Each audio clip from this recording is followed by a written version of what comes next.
At Brown's Roofing, we put our customers first. Our expert project managers are there to answer all your questions and help you out with anything in need. When disaster strikes, either a hailstorm or a leaky roof, you need a contractor in which you can trust.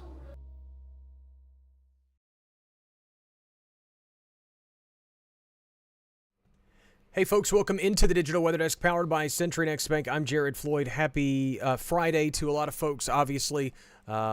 We are continuing to make progress across the area, and one of those small bits of progress being that, well, we've gotten all of our I-20 traffic cams back. We were down to 4 at one point. We were down to 1, but we are back up to 8 across Monroe and West Monroe. And you can see that our interstates and roads are moving much smoother as we continue to clear out a lot of the snow and ice. Again, secondary roads, less travel roads, probably still running into some issues.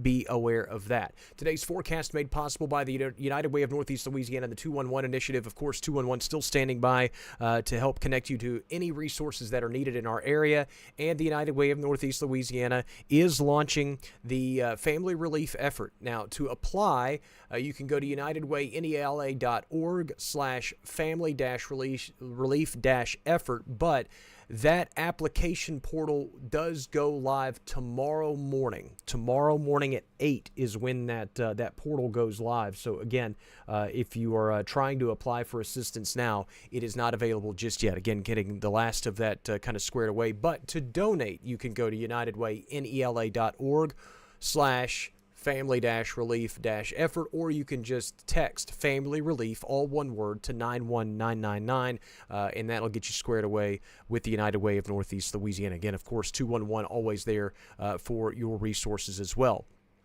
If you have residential damage in your area, make sure that you are letting the government know about that damage. Damage.la.gov is where you go to report residential damage. Again, that does not impact your insurance or anything. That's basically just letting the government know in terms of as we start to look at disaster declarations and all of those types of things.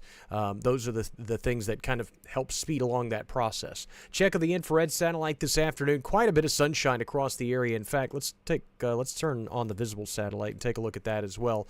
As you show the ice and the snowpack to our north continuing to melt, some of it a little bit faster than others, but we are working a cold front through the region that does bring the Arctic air back into place overnight tonight through the early part of the day tomorrow. Of course, don't forget to schedule your free roof inspection at brownsroofingla.com.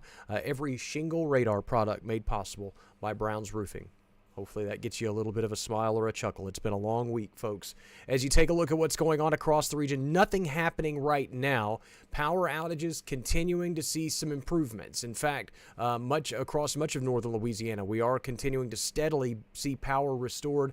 You see the Facebook statuses from folks as they rejoice as power is restored in their area, but also additionally, you probably scroll down just a little bit farther and see somebody that's still in quite a bit of despair, considering we need power to return, and while that is a service that is very, very much needed and in our day and age is so essential, it will take time. And again, power crews are working around the clock to get those types of things restored. Look at temperatures across the area.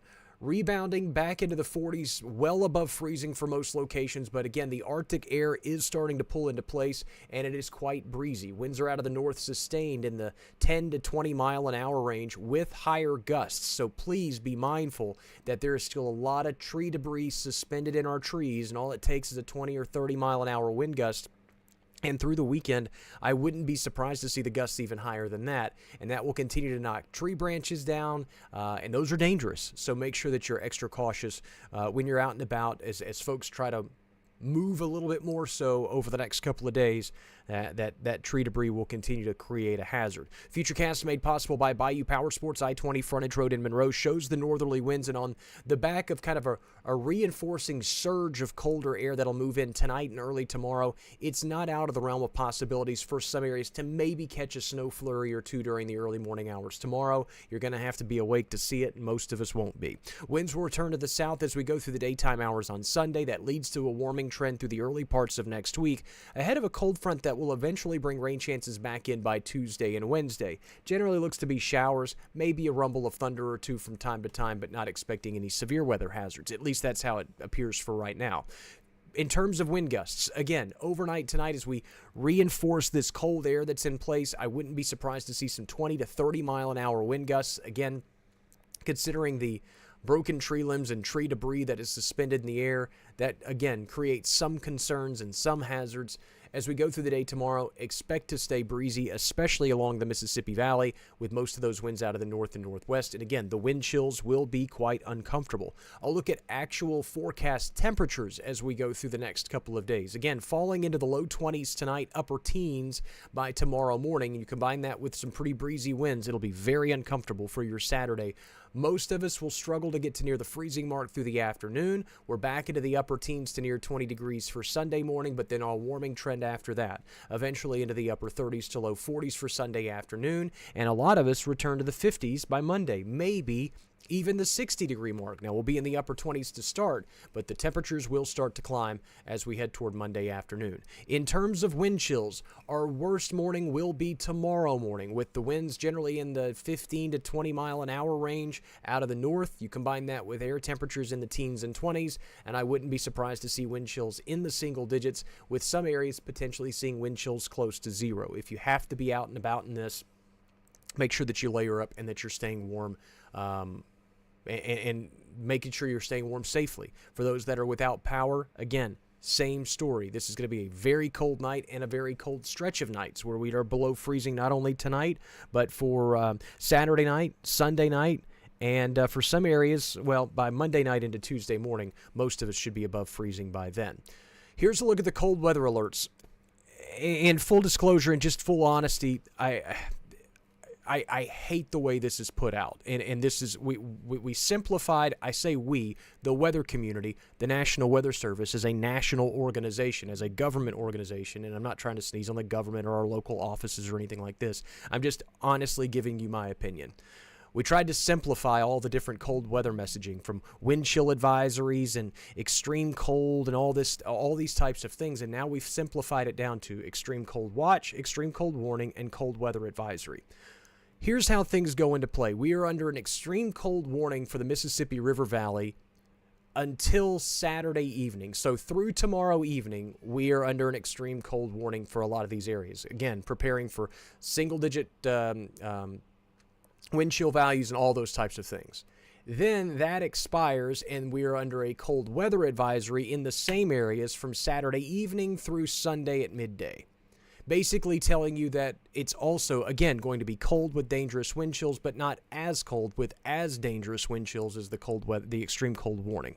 Again, extremely confusing. I toyed with the notion of not even showing you these products because, again, I think the messaging here is terrible, and I think the timing of it is again, we tried to simplify things, and we further complicated it by, again, some expire at this time and go into, maybe I'm just tired and cranky, but I think that we've further complicated something, and I don't think that it's very intuitive, and I don't think it's very productive for the public. Anyway, daytime highs today will be back in the 40s to near 50 degrees. And again, that is not for folks that are going, yeah, and they're trying to kind of pat me on the back for being all cranky. This has nothing to do with our National Weather Service offices, our local offices. They do a great job, and that's a national thing. It's every office has to deal with the same stuff, and there's probably a lot of our National Weather Service meteorologists that they're not going to say it, but they're probably thinking, yeah, it's not that makes sense, and they probably don't like it either. But we have to, for consistency's sake, from office to office, and so one person doesn't leave an office and go to it all has to be consistent. So again, I'm complaining about it from a national standpoint. Our local offices are the best offices in the country. Little Rock, Shreveport, Jackson, they're great. And they probably don't like it either, but whatever. Daytime highs today, again, 40s to near 50. Lows tonight, teens to 20s. And most locations will drop well below freezing and stay well below freezing for an extended period of time. 7-day forecast has been updated on the app, digitalweatherdesk.com, all the places. It really focuses on the best rain chances through the day Tuesday. Could see them as early as Monday night. showers, maybe a few thunderstorms then as well. We will trend a little bit cooler by the second half of next week with highs low 50s, morning lows back near the freezing mark by then. But we do obviously kind of go topsy-turvy over the next 7 days. Near the freezing mark Saturday, once you drop below freezing tonight or early tomorrow morning, a lot of spots will stay there until Sunday afternoon. I know that was kind of a jumbled up forecast. I don't feel like that was probably my best delivery of weather because, again, I'm think that as we get into the week, a lot of folks are starting to feel the fatigue of what we've dealt with over the last week, myself included. So that was probably not as smooth as I would like for it to be for our area. But again, the forecast is available for you at digitalweatherdesk.com and on the app. We'll keep you updated on things as we go into the weekend. Not expecting it to need to bring you a lot of information because it's simply just going to be cold, but make sure you're staying warm safely. Again, with folks fatigued from the messaging that we've been relaying all week, I don't want folks to lose sight of those that are without power. Those that are without power but also tend to just be kind of stubborn and not run their heat during the extreme cold. And I also don't want folks to think, okay, we've went through this longer stretch of cold, I will be fine through this one. Every one of them, again, is taxing on the body. It's fatiguing to your body, so make sure that you're taking care of yourself, taking care of those that you can reach, and reach safely, and make sure that everybody's staying warm safely as we go through the upcoming weekend. Again, forecast is always available at digitalweatherdesk.com. To donate to the family relief effort, again, text family relief, all one word, to 91999. And for those without power, hang in there. Power is being restored by the minute in some spots. And every time I see that map, it just keeps getting better and better. It's just going to continue to take time. And again, don't be afraid to reach out to those that you can reach. Ask for help. 211, again, a resource that can connect you to whatever's available in your area as we go through the rest of the week and through the upcoming weekend. I'll join you a little bit later today with the latest look at the forecast. Thanks so much for stopping by the Digital Weather Desk, powered by Century Next Bank. As always, we're so glad you're here, and thanks for being part of this community. I'll check in with you later today.